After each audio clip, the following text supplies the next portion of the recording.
Okay, we might make a move. Kia ora koutou. Hello and welcome to this virtual edition of the City Gallery Wellington Book Club.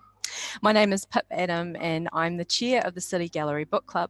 And today I'm in the current show, Terminal, an exhibition of international art made about the airport rather than for it. The airport is one of the iconic symbols of the modern age that has, since the inception of the global pandemic, taken a surprising new direction. Border closures and the grounding of so much flight mean the airport is even more loaded, as an even more loaded symbol for artists and writers to explore. And that's what our panel will be discussing today, the airport in literature and film. We're concentrating on the novel Tripoli Cancelled by Rana Dasgupta, first published in 2005, and Tripoli Cancelled, a 2017 film by artist Naeem Mohaiemen that features in this exhibition actually. Our panel today is Naeem Mohaiemen, thank you so much for being here, Sarinah Masukor and Christopher Schaberg. Thanks everyone for being here. Before we begin, I just wanted to acknowledge a few things. First of all, I'd like to acknowledge the respective houses that we're in, particularly this strange virtual house that we're in, and the way that it makes us feel close and far away at the same time. I'd like to acknowledge this gallery space, which is guarding and protecting some works from all over the world, and we're very grateful to have those here. And I'd just like to acknowledge the houses that you're all in and the houses of anyone that's watching. I'd also just like to acknowledge the original people of this place and their past affiliation, their present wonder and the future people that are to come. And just finally, I'd like to acknowledge the lands that we're on, especially the land that I'm on. And just, I like to do that just to remind myself that this is a complex place which has brought a lot of joy and beauty, but also has been the site of trauma and conflict. And I'd also like to acknowledge the lands that you're all in and the lands that you hold close. We have no safety announcements today because everybody is in different places, but I do also hope that you are all safe and well. The way that we begin the book club normally is that I ask people if they would be willing to introduce themselves.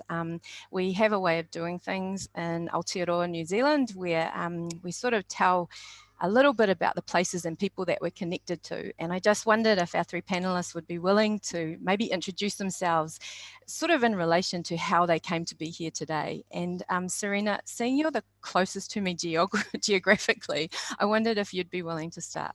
Yeah, thanks, Pip. I'm really happy to be here. I'm Sarinah Masukor, I'm a writer.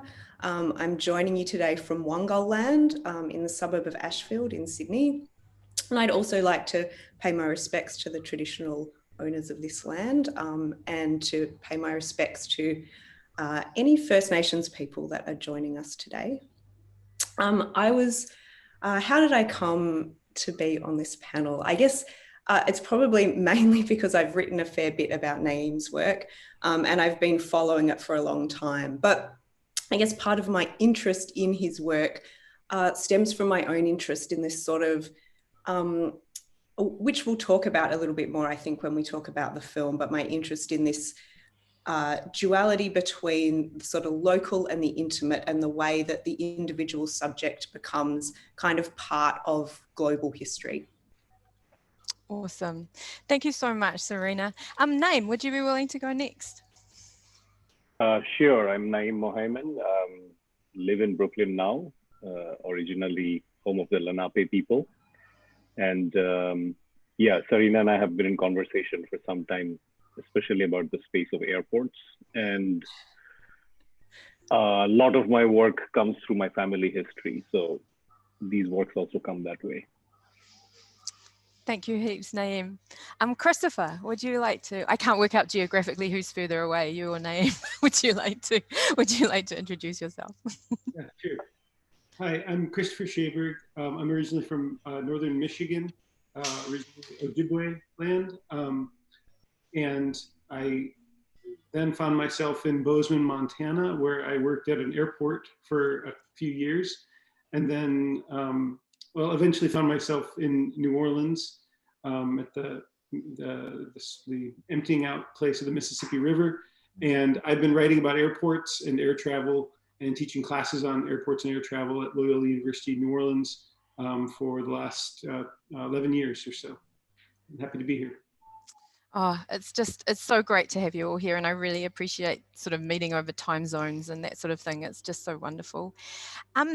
I'm really interested in the idea of airports being places that seem to shift depending on your experience in them. And I was wondering if we could start maybe by just doing a round, and if people were willing to maybe just talk about the last airport they were in, and maybe if, you know, there is a sense of that experience being changed by present circumstances. Christopher, do you want to start? Sure. The last airport I was in, well, it was a series of airports, I guess. This was in, I think it was around January 23rd of this year. And I was flying up to Cincinnati, Ohio. But I was passing through the Charlotte airport. And this airport really stuck out to me because it was in total disrepair. I mean, it must have been technically under renovation, but it was a disaster. There was like orange tape everywhere and doors were boarded up. And I mean, it actually looked quite a bit like the interior of the airport in Tripoli Cancelled, but except that there were people bustling through it and everyone was just acting like, this is all fine. We're all like just plodding forward. And looking back at that space now, I feel like it was eerily anticipatory of what was to come, which was the radical emptying out of these spaces. But it was almost as if this space was teetering on the brink. I took a lot of photographs while I was in this airport. I don't really know why, but it just felt very uncanny in a lot of ways. And so I found myself reflecting on that airport a lot in the past 6 months or so. Yeah. Sarinah, I think I know the last airport you were in, but would you like to talk to us about that? Yeah, the last airport I was in was LAX, and I was transferring from New York to Sydney, so I was there for a few hours. And it's funny, I was thinking about this because, you know, at the time I was already, it's funny with this sort of like now we can't fly, because I had been thinking at that time about the sort of the cost of flight, the environmental impact of flight, and thinking about how, you know, I might be able to fly less, or what that might mean, what it would mean for Australians who are sort of in the art world or trying to have that kind of career, what that might mean. And so I already had all these questions going on. So it's interesting now to sort of, you know, I was thinking about it, but I wasn't actually thinking that I wouldn't be able to fly. And now that we're not flying, I mean, that's brought up all these other kinds of questions, I think, just about, particularly about how we think about being local or being global. Yeah, it's huge. Naeem, can you remember the last airport you were in? Yeah, it was actually a series of airports because I was flying from Bangladesh back to New York. So there were a few transit points, but the airport I remember very sharply is Hong Kong airport, because it was also the inflection point before lockdowns really started. So it was, I think, February 10th or 11th. And I was supposed to actually get out at Hong Kong and stay a day. And then things had started getting more and more, you know, the red alert was rising, but not fully everywhere, but Hong Kong definitely. And so then I changed my flight and made it a layover. And I just remember every single person at Hong Kong is masked, even in February 10th. Everyone was getting temperature checked with those things that look like a gun. And everyone is being asked where they're coming in from. And if you give one kind of answer, you go on this path for extra screening. And so it was an experience of an airport. It was already starting to be a bit empty, even though it's February 10th or 11th, so not as crowded as usual, plane not full. But it was already starting to get that sense of like, everybody's wearing a mask, nobody's interacting with anything, nobody's buying any food. You know, even the phone charging stations were empty because I think people didn't want to be that near each other. So you already started getting the sense of the airport emptying out, because the airport's not supposed to be a place you just travel through. Especially modern airports build so many things to sort of keep you there, and there's commerce at most airports. So, but when I think back about it now, I think, oh, we had no idea what was coming, because that seems so simple compared to everything that happened in the 7-8 months since. Yeah, it's incredible. The last airport I was in was actually Auckland International Airport, and I was actually there sleeping because I was trying to escape from Auckland before the lockdown and try and get home to my family. And this sort of brings me on to this.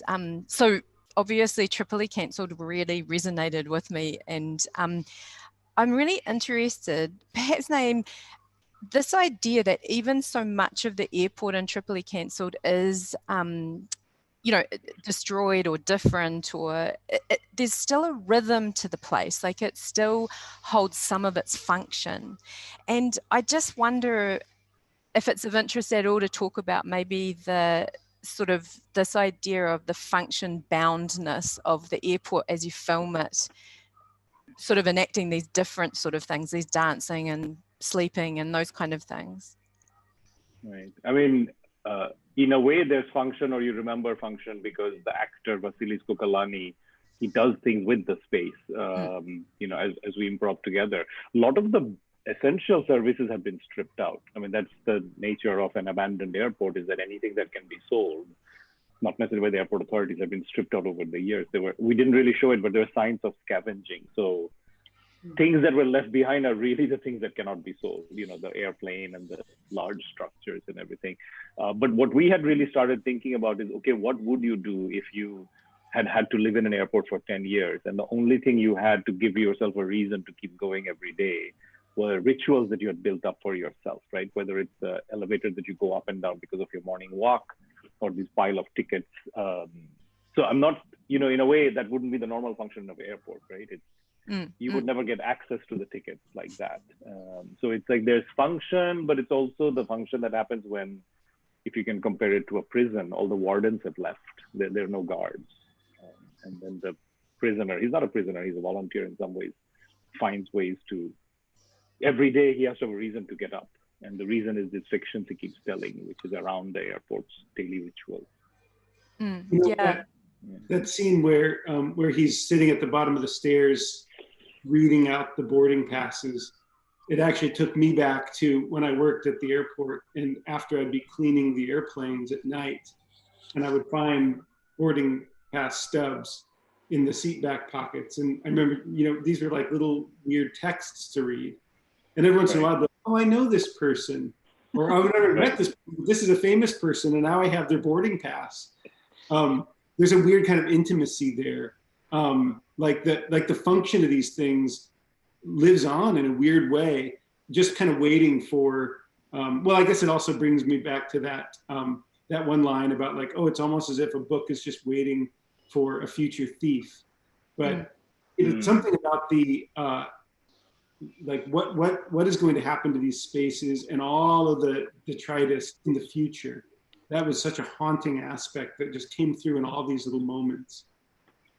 And it's so interesting to what you were saying before, Sarinah, about this idea of living, that line between local and global stuff, like we're often living quite publicly in these places as well.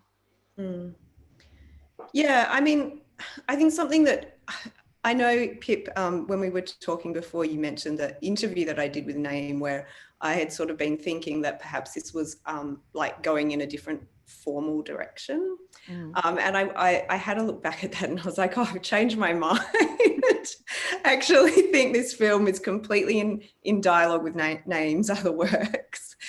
And one of the things that comes through really strongly and that I find really affecting in this film is that big connection between the intimate and the way that protagonist is sort of, through his musings, he sort of brings himself into this kind of much bigger global history and these questions that surround the airport, the questions of who can pass through what space, how borders and passports can either open up the world to you or lock you off from the world. Obviously name things that you've been thinking about heaps. Like the other day, I just rewatched one of the films that you made with Visible Collective, the No Fly one. Fear of flying. Yeah. Fear of flying, right? Yeah. And a lot of those themes are still really present in Tripoli Cancelled, I think. Yeah, so I can't actually remember the question. Sorry, that's a product of Zoom. I get Zoom brain, but yeah, like I just think it's so interesting what you're saying, because it was one thing that Megan and I watched it together, and I remember at the end of it thinking, this is the most magnificent. It's so interesting the way maybe conventional forms of narrative and, you know, I don't know if abstract's the right word, but then there's also these magnificent moments of image that go beyond the narrative form, which I think yeah, is well, I mean, if you just I'm just going to describe the beginning of the film for a second, because I think that's a really good way of showing what happens throughout the film, and is really key to the formal aspects of it. So, you know, we open on this very close shot of a man shaving. You can hear the sounds of the razor scraping against his face. It's very still. It's quite quiet for some time. We start to hear his thoughts, like it's in voiceover. He's not speaking. He's continuing to shave, and his thoughts are about all kinds of different things. He asks somebody, would they remember his toothbrush? He's thinking about passports. These questions sort of start to emerge. It's all fragmented, and then after about 7 minutes, we cut to an extremely wide shot, and we realize that he's sitting alone in a stripped out building. You can see like the marks where the floor has been ripped up. He's in front of a bank of windows. It's bright outside. You can see it, an airstrip, a tarmac, and there's grass sprouting up in between the concrete slabs. And he suddenly looks like, you know, he goes from being this close, intimate figure where inside his thoughts to this tiny figure in this vast kind of apocalyptic space. Mm. And that, push-pull between the close and the far, the body and the architecture, which is not, it's not quite built to human scale, particularly when there's only one person in it, and kind of comes back and forth in the way that the film's shot, and also through the narrative, through the way that he kind of talks about close, intimate things, and then these kind of bigger global histories, a lot of which extend far beyond his time and place. Yeah, so I love that about the film. And I think like talking about that, sorry, were you saying something, Chris? Oh, sorry, I got Zoom. Wow. I think this thought of like, for me, there's a lot of sort of reimagining of that space as well. You know, once it's finished doing one job, what does it do? And Chris, you have written the most beautiful essay called Grounded. And in there you talk about the things that we may have lost through access to air travel. And I think you and I were talking a little bit about these ideas of flights to nowhere that have already started up. And I just wonder, what are we going to get in to sort of replace those ideas? That idea of professional mobility, you talk about vacational travel and sort of that social connection kind of stuff that happens through travel. And I'm just wondering, I don't know, have you got any thoughts on that? That was a long and convoluted question. No, I mean, I think what struck me so much about the film was the prescience for, I mean, it's like we're already nostalgic for something that we haven't exactly lost. I mean, we lost for like a couple months, and then there's like, rah, rah, we're coming back, stronger than ever. But maybe we'd lost this a long time ago, or, I mean, there's such a haunting sort of ambient realization throughout the whole film that like, in weird ways, like nothing's changed in this place. Like we still, like the main character still wants the same interactions from it, or for the various objects to do the same things that they would have done. Like actually, Naeem, when you were talking about the stripped away parts, I was thinking about those telephone booths. And there's that great scene where our main character like walks up and sort of contemplates like, well, which one should I go into? Well, this door's broken, so I guess maybe I'll go into one of these. Of course, they're all like worthless at that point, and yet there's still that moment of like, well, I guess I could go into this one or that one. And yet how really fundamentally different is that from the experiences we have in airports all the time? You know, should I sit here or there? Well, there's like some weird like fried onions on this seat, so I guess I'll go there. I guess this is, I'm kind of skirting around the question here, but I think the interesting thing to me right now is to see the ways that a kind of nostalgia and sort of a fear of losing something is also like butting up against the kind of tenacity of all these forms and objects that were, you know, built and designed to last another, what, 50 years or more. And so in some ways it's hard to accept that they're not going to be used anymore.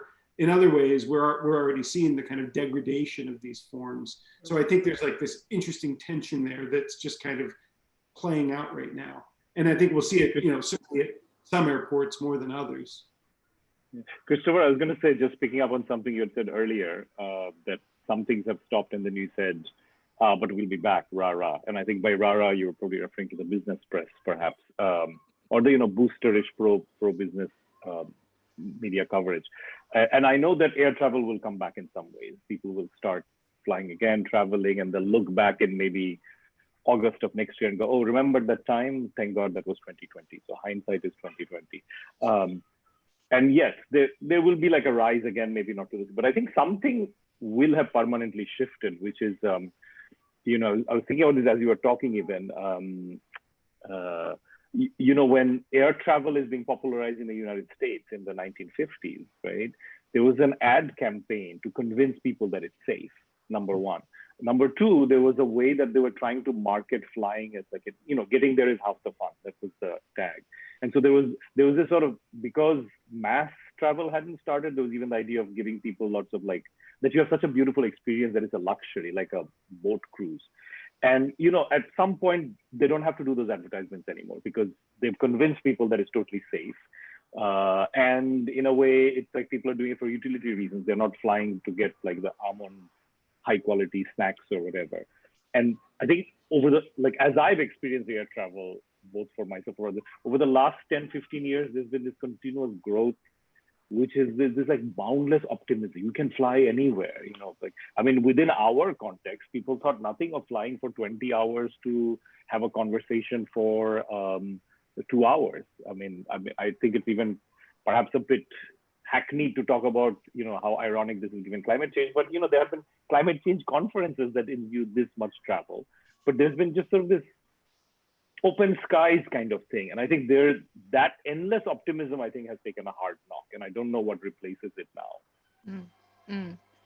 Yeah, and I think like that sort of segues so interestingly into Tokyo Cancelled, you know, like this idea of being grounded again, like I just yeah, and the optimism of, you know, getting out, you know, getting to where you want to go, and like this interruption to something that often we think is, you know, it should be sort of on tap. And I'm wondering, Naeem, you know, Tokyo Cancelled is credited, I think, in the end of Tripoli Cancelled, and there are other literary works in the film. And I'm just wondering if you could talk a bit about how the book became a reference point for you. So the book became a reference point because, you know, in Tokyo Cancelled, the novel, the flights have all, you know, they're all stranded, and the way they not only pass time but connect with each other is to tell these stories that get increasingly more and more fantastical. And it's almost every chapter is almost, how can you top the previous one? So this idea of telling stories so stuck in my head. In Tripoli Cancelled, it's just one person, and he's actually telling stories to himself via this device of letters to his wife, right? So even when he's shaving, that's the letter to his wife. That's why he asks, would you remember what color my toothbrush was? Is immigration ever interrogated you? So that was the entry point. And then the book he reads to himself or to us or to an invisible audience is Watership Down, which was a favorite book of mine when I was growing up. And I think with a lot of these novelistic connections, sometimes there's an intuitive or instinctive gesture and decision, and then only later do you find all these other meanings. So Watership Down I really picked as a book that I was fond of as a child, and I thought, oh, if this was my father and he was stranded, I would give him the book so he can read. And only when he started reading it live on set and we were trying to find passages did I remember thinking, wait, I read this as a 12-year-old? This is a really dark novel, you know, and there's jealousy, murder, intrigue, there are gods, there are warring systems. And I just remember thinking, I mean, that's another disjuncture of how is this a children's book, you know? Yeah, so that's how those two elements came in. Yeah, they just work so well together. There's just something, I just love the way that, especially Watership Down, it's like you can't look at it the same again, you know, like there's something about it being involved in the film, which means that it's, you know, like it's just fantastic the way that it's done. What was it, a book that the actor had read, or? No, he hadn't. And actually, I mean, there was so much about this film where I just feel, how did this happen? You know, sometimes reality is more, because it's quite difficult to find English language books in Greek. And I only had the idea once we started filming. And Maria Thalia Karas, who's the producer of the film and who runs a space called Locus Athens, whose mandate is to do art in unusual places. So she loved the project, of course. And she had spent a lot of time, growing up, she had spent a lot of time in England. And that's the only reason she had an English language copy of the book. And she suddenly said, you know, I think this book is with my grandparents. I said, why your grandparents? He said, because that's where all my children's setup has now gone now that they're too old. And then, I mean, you can't tell, but there's actually a sequence disconnect because we found the book on day 3 of filming. So the book actually comes in. I mean, you can't tell because then we re-edited. He had never read it before. And also he needs glasses sometimes to read things. And of course, his character doesn't have glasses. So, I mean, he reads slow also because in real life, he's squinting a little bit to make out the text. And it's also a 70s original edition. So the font is really tiny. Now all books are like big and, you know, it wasn't that also. There's almost too much authenticity with that copy of that book for us in terms of having him read it comfortably. I just think that, I don't know, I just think it adds to it, you know, like, again, it's just that, yeah, there's the freshness to it, which I just think is so good. One of the things I love about Tokyo Cancelled. Oh, sorry, we're going to say something to me? Oh, no, I was just going to say that for me, you know, it also adds this layer of having a man, I mean, a Greek man playing someone who's trying to get back to Dhaka, reading an English language book, and talking about things that are sort of about, you know, like what it is to be a subject of colonization, I guess, of the British colony, and yeah. Yeah, that layering is incredible, and I think that kind of ties into some of the thoughts I had about Tokyo Cancelled, like this strange. I guess what I wanted to ask you, Christopher, and I'm not sure I'll form the question properly, but just this idea that airports are these very strange. There's something neutral about them, but they're not neutral. You know, everyone's having an experience, but they almost want to present as neutral, perhaps. But this idea that they're a point where we're very public and very private. And I was thinking in Tokyo Cancelled, there's that wonderful thing where people are expected to make that space their home for the night, you know, and you know, just the most interesting things sort of come out of that. And I'm just wondering about, is this something particular to airports, do you think? This sort of weird intimacy, you know, like I say, like that night I spent sleeping in Auckland Airport and everyone just sort of moved around me and cleaned around me. And it was really interesting. Do you have any thoughts about is that a particular nature of airports, do you think? Well, yeah, and I think it's sort of both things that you mentioned there. It's like I mean, you said these people are expected to spend the night there, but in fact, these are the people that didn't have, there was no hotel space for them. They're kind of forced to, they can't really leave comfortably. So they're kind of in this almost oppressive position. And then out of that comes this desire or need to tell stories. And these stories get, you know, increasingly kind of frenetic and layered, as we talked about, and kind of like wildly reaching around the globe, and all the stories have this like you know, kind of intense desire for power or knowledge or domination or you know, metaphysical you know, achievement. And then the story wraps up so quickly, and everyone's like on their way. There's almost something very sort of cynical and somber about it in the end, which I think is actually very sort of true to the space of the airport, which is that it is, as you said, a neutral terminal. It's a neutral corridor that is finally not interested in the stories of the people inside. It just wants to process these units. There was actually a headline, I think, at the Wall Street Journal yesterday that said, the only profitable airlines right now are those that are actually shipping cargo instead of passengers. And I thought to myself, oh, well, what if we were always just cargo all along? It's just that now it's like, oh, well, let's make it plain. Like whatever makes the money, that's what will fly. But I think that the storytelling that comes out of Tokyo Cancelled, and the storytelling that's that resonates throughout Tripoli Cancelled is almost like a symptom of this sort of the kind of utter placelessness of the airports involved in each narrative. And I mean, to me, there's something both very intriguing and interesting about that, but also really kind of troubling on a kind of global scale. And that idea of story, Sarinah, I really love your fiction. I've so enjoyed reading it.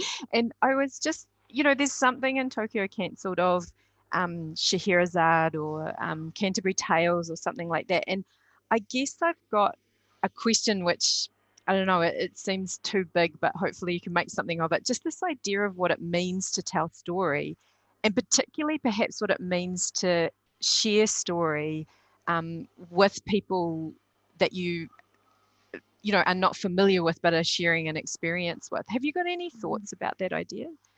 Yeah, it's interesting when I was first reading Tokyo Cancelled, because this is like the first time that I've read the book, and I'm so glad to have been introduced to it. I really loved it. I immediately thought of the device as being similar to the device in the Kreutzer Sonata, where it's a passenger in a train, only now it's kind of transferred to the airport. And it was interesting because when I was an undergrad student, I wrote a story that did that, where you just transfer the telling of the story to the airport. And there is something about, look, I mean, the style of story that gets told in Tokyo Cancelled, I think, is very representative of the way that it feels to kind of live kind of constantly in motion. So, Naeem, you mentioned just before when you were talking about how people will travel for 24 hours, to attend a conference on climate change that runs for a week. And in Australia, like, people do that all the time. Like, we're almost constantly doing it, and we feel like it's necessary in order to have a career. Whether that's true or not is up for debate. But there is that sense in the way that all of those stories in Tokyo Cancelled kind of take these strange twists. As Christopher said, they're all kind of about this desire for more power, or for kind of domination, or for a sense of being part of something bigger. They're all set in these kind of glamorous cities. There's this strange tension between the tragedies that happen in the stories, and they also all kind of peter out in this really beautiful way, where they just sort of end, and then someone else is telling another story, which I love.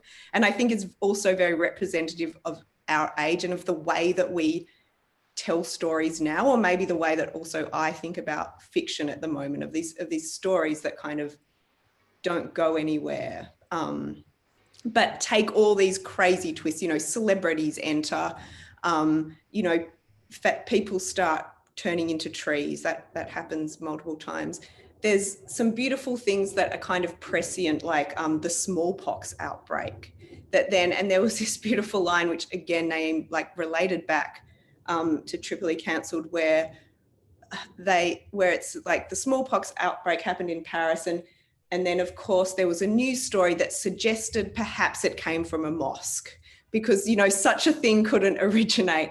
And so that question, because the book is from that time, of course, where people were kind of thinking so much about Islamophobia and that connection. And it just again, I'm just digressing like one of the stories.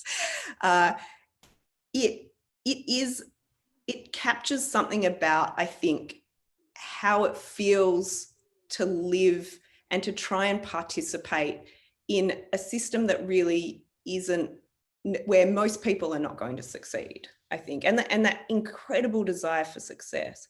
And, you know, Christopher, I think you also mentioned before, you were mentioning the flights that don't go anywhere.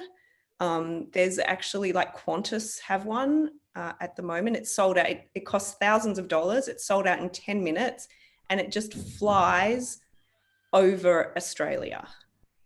And it's kind of like, when you think about all the things we've been thinking about not flying, climate change, everything, it's so ridiculous. But obviously, you know, it's tapping into this sense of the relationship between flying and glamour and celebrity and success that has become so kind of present. I want to add one thing, Sarinah, as you said that, you know, we're really talking about our experience of flying of the last 10 to 20 years. Yes. And I think one of the ways it's distinctly different is that when I was growing up, the other thing I remember about airports, which is actually kind of a nice thing, is that everybody could come. So if, you know, from Bangladesh, if somebody's leaving, there'll be a family of 20 who are also there. And in those days, they could come all the way up to the gate. And there'll be these endless goodbyes. And if you were someone with a small family, you might even look slightly disdainfully at the person with a really massive family, because somehow that's old fashioned, or it's like an old way. Why are these people holding us up? But there's something quite beautiful about it also. And I feel like when I was growing up, airports were places that people experienced without ever having been on a plane, right? And, you know, it'd be like almost like a bazaar kind of situation. And that, of course, all changed once securitization happened. And that meant only the passenger could go through, right? And that you needed a ticket to even come to the airport. And now you can't even come if you don't have a ticket. And then I'm thinking, I mean, while you were talking, I was also thinking of an artist who's passed away 2 years ago, Kanishka Raja, you know, originally from India, lived in the US. He did a series of paintings on airports. And I think he took painting elements that he had in other works. So he had a series where there are all these like records and cowboy boots and things from caricatured American culture. And he kind of put them all in the airport almost. Like there were things in there that don't belong in the airport. Like these plush carpets that you're like, okay, this is not some airport I've ever been to. And somehow the way he drew with geometric forms, the planes were inside or outside. And I feel like that's a different kind of memory of an airport as kind of a joyful place, as opposed to, I think now, and maybe we can't escape our experience of airports over the last 5 years, it's no longer, because it's so highly securitized and efficiency and, you know, jam-packed with people, you couldn't possibly have the airport be a place where you're going to sit and have thoughts. But once upon a time, it would also be like this limbo place. Oh, also because you didn't used to have phones, so you couldn't reach anyone. So this idea that when you get to the airport, you'll be out of touch with everyone in your town, or your city, and wherever you're ending for like 15, 16, 17, 18 hours, you know, you might land and something dramatic has happened. That's not the case. You know, we are continuously in touch, even on the plane, with Wi-Fi sometimes. So I feel like there's that. So there's this interesting friction between the more recent experience of airports and airports as a productive site, even 20, 25 years ago. You know, I mean, I've heard people say, oh, my best thinking is when I'm at the airport. I don't think they're talking about a recent experience. That's, I think, from a different time. Yeah, and I mean, all that sort of securitization and stuff as well makes it a very kind of lonely experience, I think, even though you're in contact with your device. I think this is like a really, really kind of critical contradiction here, is that, you know, right now with COVID, you've got, yes, like the next phase of contraction after 9/11, right? After 9/11, like the airports were contracted in that way because of securitization. At the same time, airlines, you know, there was expansion, like it was becoming more mundane, more access, more mass, you know, commercial flight, even as the airport itself had become a contracted space. Now we're seeing potentially a further contraction because of public health and, you know, fear of contagion. At the same time, you know, I mean, airlines want to pronounce, and aircraft manufacturers would like it to be the case that we're actually just going to have even more, you know, 2 years from now or 4 years from now. I mean, it was so amazing to see the projections almost immediately, like, well, this is going to take 2 years to sort out, or maybe 3 years. but there was this like unshakable faith among, mostly business industry experts that, 2-3 years, maybe 4 years will be, growing again, bigger than ever. And yet you can't get away from the fact of the pandemic and the kind of fears and realities that these things have triggered, not to mention climate change, right? So you have at once this sense of contraction, but also this sort of need for, continual growth and expansion. And I think that's the kind of like interesting tension that we're going to be living through now for the next, well, I don't know how long, but at least for the next year or so. And Christopher, what do you think will happen? Well, I think I know what I'd like to happen, but I don't think it will happen. But I don't know. This is why Tripoli Cancelled is so interesting to like imagine a real future for abandoned airports. It's like, what would that mean? What could that mean? How could these spaces be re-inhabited, inhabited very differently? There's something very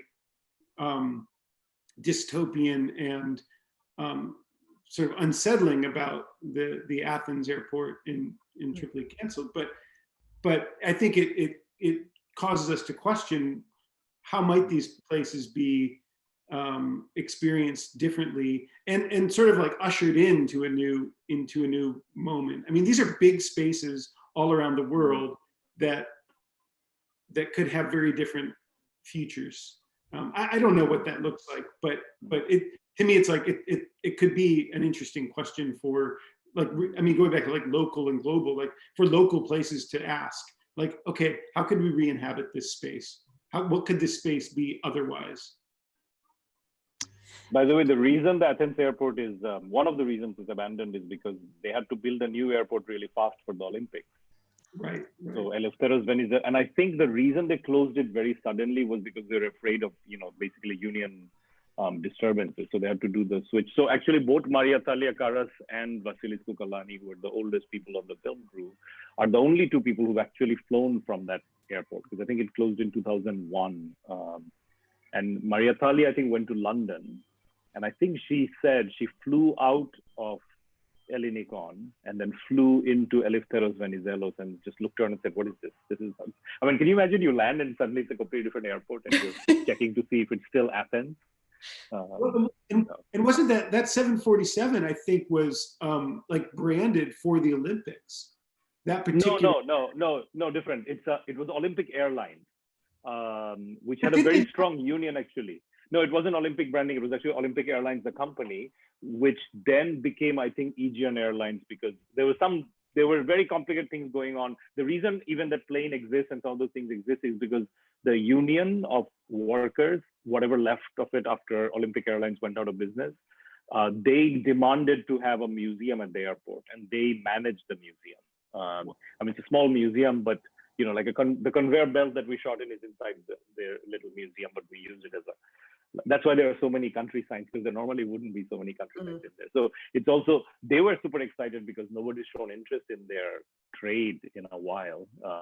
And they kept telling us about how beautiful it was back then. And you get the sense definitely of a more luxurious airline travel experience, that if you're traveling, you must be also able to afford the good life. That's why there's so many comforts inside the plane and at the airport. Yeah. And that's, I know this is a silly detail, but I'm obsessed with clothes. I was really interested with the idea of the suit jacket and that idea of, I know I often have a little bit of trouble coming back into New Zealand, and I know that I often think about what I'm going to wear, like to look respectable, and I was just thinking a lot about the care with which the suit jacket is always folded. And I don't know, like I just felt really interested about the clothes that surround the airport as well, like the steward's costume, not costume, sorry, uniforms and things like that. I just think... Well, costume too, in a way. Yeah. This is the role I'm playing today, an air steward.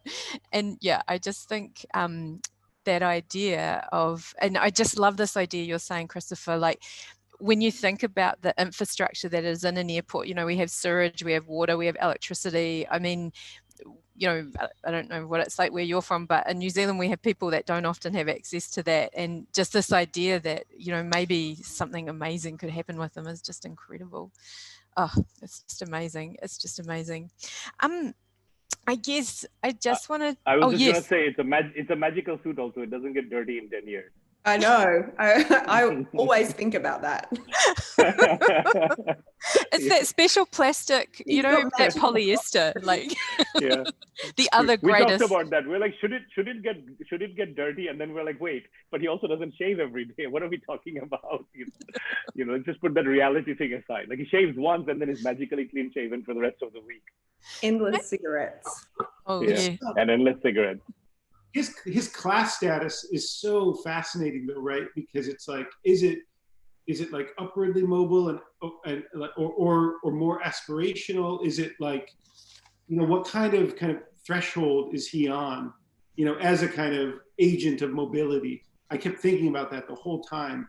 And I think that, you know, his suit really bespeaks that sort of threshold status where like, he doesn't have a tie, but he's like clearly very attentive to how he appears, and yet it's also fantastical in certain ways.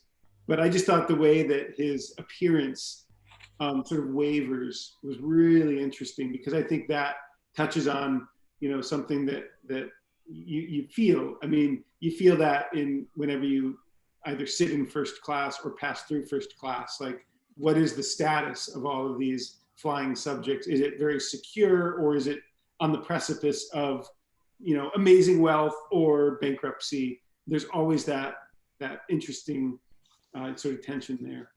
I mean, it also, I always think about the way that he seems to me, or he represents to me as somebody who has lost status through the way in which people lose status through migration. Yeah. So you may have status in one place, and then if you move to another place, your status may be different. Or also, you know, the status of being kind of lost, like a type of refugee. Or well, and another way that comes through is that, like, at times he performs the operations of a worker, right? I mean, he is the captain, he is the gate agent reading out the boarding passes, he's the bartender and the patron. I mean, he switches roles between being the laborer and the traveler. And I think that's another way that kind of like his status is like really interestingly in question. Which brings us so nicely back to Tokyo Cancelled and those stories that are told in the way power becomes very and often quite magical or surreal or, you know, I don't know, mythical kind of ways, you know, like that power can kind of shift and be lost, which I think is so interesting. And I think, you know, just Naeem, speaking about like the things that felt realistic, and that I was just thinking about how wonderful Tokyo Cancelled is, and also how Watership Downs kind of operates in Tripoli Cancelled, in this way that the story kind of, I don't want to sort of be too hopeful, but like there is this strange way that there's almost like a window opened by the fictional that does change the place, you know, like whereby what we're thinking about and what we're talking about can change the place. I don't know. Which makes me think about Watership Down. I was going to say Watership Down is also a novel in which the rabbit that keeps sounding the alarm is the most ignored within the hierarchy. And you're just talking nonsense again because you're so age is difficult to tell.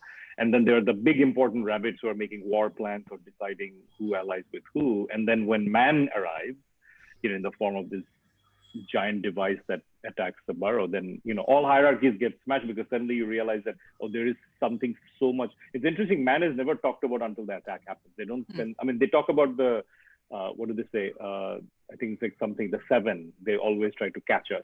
But the seven is not meant to be man. It's some other kind of, you know, vengeful god syndrome. And then when man appears as the destroyer, the previous hierarchies of the warren disappear overnight, and you don't really know what's going to happen afterwards. But, you know, if you think of other kinds of utopian fiction of this form, usually it's a small band of stragglers that will survive afterwards. So I always thought about Watership Down, that the rabbits that nobody paid attention to will be the ones that will lead them to safety later. And I mean, I did pick up Watership Down because I thought this would be the novel you would read. But it's only when you started reading the passages, I think, oh, there's all these other things that I didn't think of. I was just thinking of a children's book. And I have to say, again, it's only during the filming that I thought, I can't believe I read this as a child, because this is enough to do a child's head in. Or, I don't know, or good things to the child. I don't know. I think it can often do an adult's head in as well. I reread it after seeing, well, actually, I think I may have even read it for the first time. I think I may have just seen the film, and I was quite astounded at the power of it. And I don't know if that's because I'm older now or what, but yeah, it's quite strange. We are just about out of time, and I guess I just wanted, is there anything anyone wants to say that they think, oh, I wish we'd talked about that? Or is there anything anyone wants to say? That's totally cool too. I can just mention something just to reference another work. Hope people get a chance to see it. There was a group of 23 Greek photographers who went to the airport, young, never flown out of their airport, who went and did a project at the airport after seeing the film, as a project in response to the film. And, you know, I was involved, but I didn't go with them to the airport. I wanted that to happen without any influence. And I remember thinking that maybe they'll photograph the same thing we photographed, but they found all these other rooms that we never found somehow. And one of the rooms they found had these beautiful photographs of the way, you know, air hostesses and pilots posing. And you just look at those clothes and you think, this is something else. They're also, that's why people who dress up in a way, is that it was not only, I mean, to say sold is, you know, too strong. I would say it actually was really seen as an experience, a portal you're going to pass through. And you must dress in this extremely stylish way as you enter this world. And I thought about that when I saw those photographs I had found. That is so great.